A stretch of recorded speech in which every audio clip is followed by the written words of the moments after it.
Here we are on a pretty cold 43-degree morning. We are heading to a log cabin that we restored and refinished last fall. The weather kind of dropping out the bottom. Too cold to finish up the job, so we are going to be going to the job today. We're going to be stripping 3 dormers with a chemical stripper. I'll explain that a little bit more in the video when we get into that part of the day. We will also be brightening up one side of the house in preparation for staining. There's also a deck that needs to be stained that we had stripped last year. We're going to re-brighten that and get everything ready for hopefully stain application more than likely this next week. We've got a few days of rain coming up towards the end of this week. As long as we can get on the areas that we had already stripped here today within a week, we should be okay and no milk glaze will start. Keep watching the video, hit that like and subscribe button. See you in a little while.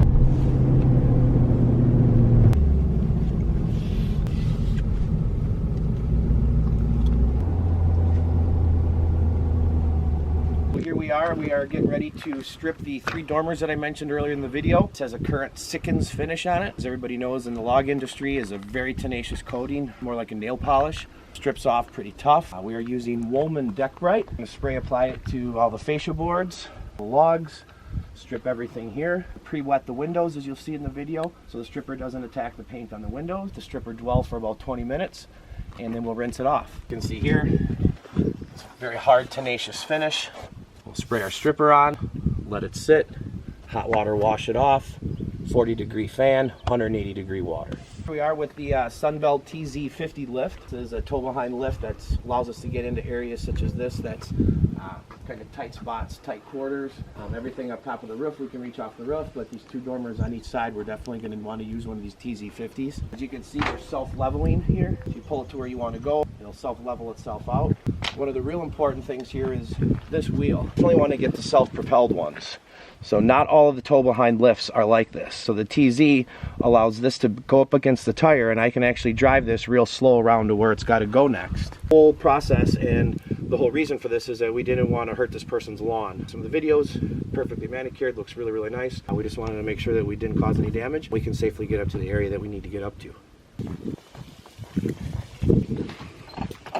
So here we are using our 5,000 PSI, 5-gallon per minute pressure washers. The most important things to remember is to not damage the wood. What we'll do is once we start up the pressure washers, we're going to idle the pressure washer down right here. Idle it down to about 2,500 PSI at the most. We know that once we're up there, we're staying at least a foot away from the wood. We're only hitting the wood at about 1,200 PSI. Not going to fur the wood, it's not going to damage the wood. It'll make it look like the far side of the house over here that we'll show you here in a little while. Along with the 5,000 PSI pressure washers, we're also using our hot box. Water is imperative to make sure that the surface is perfectly clean. So it helps dissolve the older stains better, especially the Sikkens, the hard finish that we're trying to put off. Run this in parallel, we run it at about 160-degree water. That allows us to really strip the stain off beautifully. Here we're doing a little bit of trailer clean here at this job. We got done with the last job, getting things organized into totes, things a little bit better. The main things that we want to use on this job and what everybody should have, whether you're a painter or not, are these Chapin battery-powered pump-up sprayers. We're going to unbox this one here because we just got another brand new one. Fortunately, we used stripper through them, the wood, so they don't last, as long as just a normal pump-up sprayer would. Seems like over time it starts to leak a little bit from down at the bottom right here. So these, as you'll see in the video, are a must-have. Battery goes in the bottom, backpack gets filled up, and you're never pumping. It's a very even coat. When you're up on a ladder, it's very safe. You're not sitting there trying to pump up your garden sprayer to spray your stripper on. Super simple. Each battery lasts about 3 hours. As you'll see in the trailer, we've got multiple other ones, some in working condition, some in not working condition. These are definitely the go-to for the application for the stripper. Alright, so first things first, we're going to take our pressure washer with nothing on. We're just going to rinse down this window frame, get it wet.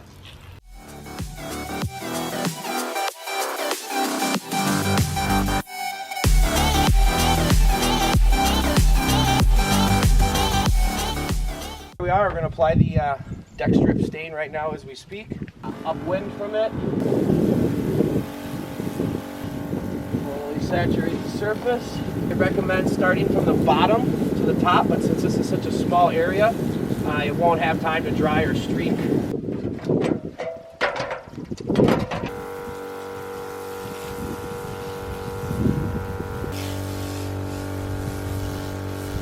Nice full coat. In a larger area, we'll start at the bottom. This is the reason why we don't use a pump-up garden sprayer. Pretty self-explanatory, as you can see here.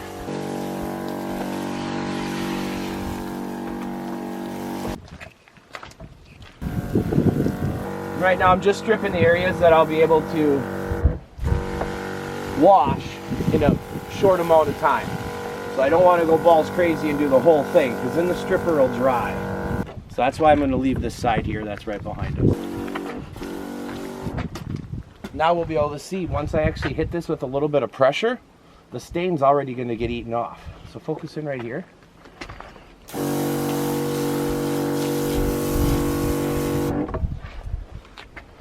So you can see the stain is already loosening. We're good to go there. Need to keep it wet, don't let it dry. Best to not do it on a windy day. Today we've got very, very little wind. Here I'm just heading back over to where we first started a couple minutes ago to give that one more quick shot of the juice. You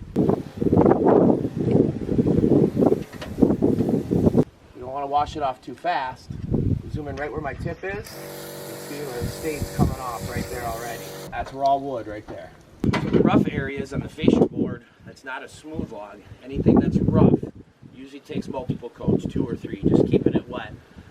Kind of soaks in the first coat and dries itself out, and then the second coat we spray back on it too to loosen everything back up. If you just spin the camera around and look at the area on the house there, you can see it's starting to drip. Now we get to wait about 10 minutes. We'll go down, start up the washer, fire it up, go to town.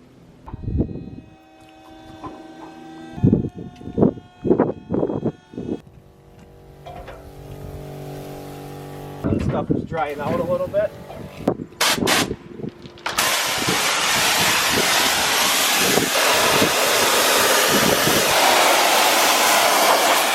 Here's what we're doing. Stripper dried. The boom lift that we rent, that we pay all this money for, sitting down there, threw a code, started beeping, already had the stripper applied, so what do? Get up on the roof and got to do it by hand now. So this we're all going to have to re-strip twice.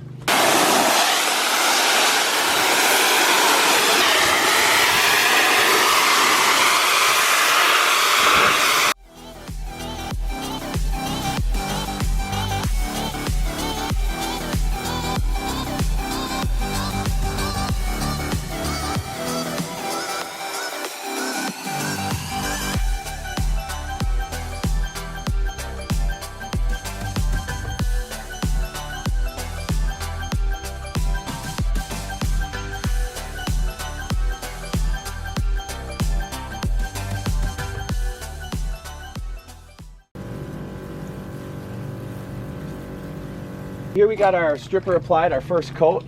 Nice sheen to it. Want it to be real thick. Flood the surface. We'll let this sit about 10 minutes. Spray another coat on it again in 10 minutes. Let that dwell. And then I usually spray just one mist coat at the end. And then we'll start working our way from the bottom all the way up, rinsing it off just like I was doing for this. The difference with the camera angle that you'll be able to see is this side, very glossy, still old, hasn't let loose yet. Usually you can scratch it with your nail and it'll let loose. Not working right quite yet. Soon it will. This here has already been done. So this, as you can see, feel these little light streak marks. Those will all go away once it dries in. Once the surface dries, we'll put one coat of Woolman Deck Bright on here. We'll mix that up in the sprayer, spray it on. It's a sodium percarbonate. It's a little bit boogery-ish, so it'll actually stick to the surface a little bit. It's not real watery. Actually, it's a surfactant. It'll cover the surface. It'll stick, slowly come off. We'll rinse that off, and then that'll brighten the wood back up. And that's the final step that we would do before we'd stain. First coat, strip, cut it with the tip, 180-degree hot water, let it dry, spray on the sodium percarbonate, rinse that off, let it dry for 2 days or until the moisture content's below 18% for this specific stain. We're good to go. So here we are, we've had the stripper sitting for about 10 minutes. What we're gonna do now is we're just gonna spray a second coat on it. About after 10 minutes, we'll be able to tell in this example, like right here real close, if I can spray it on and it's starting to take the stain off, it's still activating, it's still working right now. What I like to do is let this dry out just a little bit, then go back, spray another coat on it. If you get too far ahead of yourself like we did this morning, the stripper dries, you just wasted all your material and you wasted your time because now you're gonna have to apply this again. So it's about $25 a gallon. These 3 dormers will end up going through 6 gallons of stripper.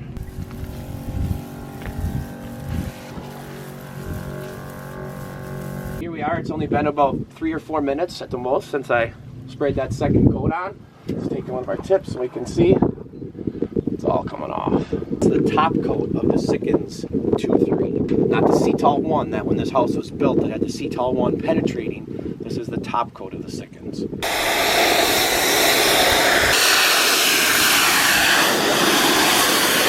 Here we can see the stains coming off with no problem. Loosened up that top coat. Got to get the tip the same distance away the whole time. I'll slowly cut that off. See here, I'm rinsing from the bottom up. This is still wet, still activating, still working. Remember, if you can't see it, you can't wash it. So you got to get up underneath there, got to get your eyes on it. Otherwise, you're going to miss that spot. It's going to dry, you're going to come back, and there it's going to be. I always start away from the house too with the pressure washer, so I don't get too close and cut the wood where it's too deep.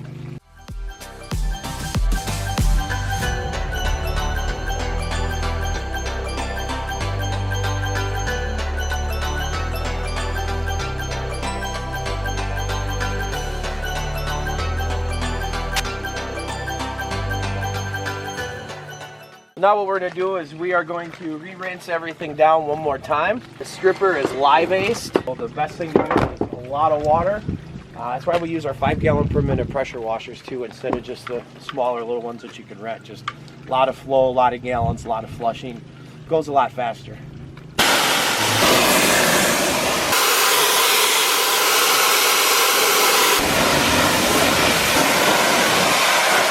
We're going to get this puppy moved around.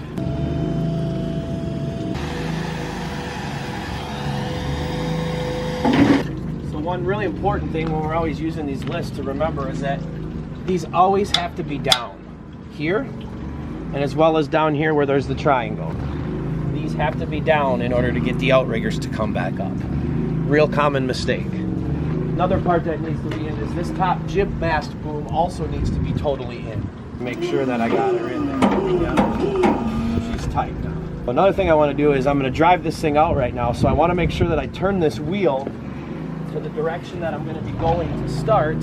I drove in this way, but now I'm going to drive out that way. The wheel will allow me now to slowly go in. Our outriggers, so we want our outriggers to come up. There we are. Let's see in the video here as I'm doing this is right down inside here, there's some bubble levels. If that bubble is not in the middle of the black, it won't self-level itself and then your controls won't work. Now we want to drive this. So inside here, my controls are a little far away from me yet. I'm going to bring my jib in. There you go. So now I can reach the controls for this. It tells me I want to go forward.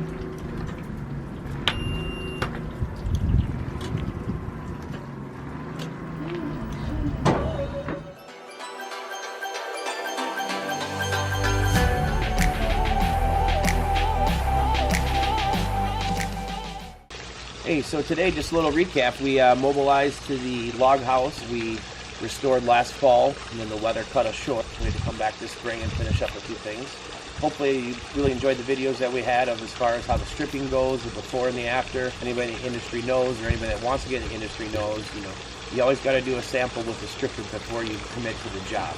Prime example is a job like this. It took 2 coats of stripper to soften up the Sikkens stain, which is extremely tenacious, in order to be able to get it off to a sound surface so we can restain again. Right there alone, your material cost just doubled on the stripper alone, and your time cost. So, if you bid a job real tight and real close, and that happens, now you're not making your same dollar amount that you bid it at. Back into the swing of things in the springtime here. Weather's been not cooperating real well with us, so we're just kind of bouncing from job to job, trying to organize some trailers, get everything ready for kind of the big push during the summertime. So if you enjoy the videos, the subscribe button, hit the like button. Feel free to comment in below for any questions you may have on why we do something or how we do something that way. We'll make sure that we get back to you as soon as we can and keep the education going.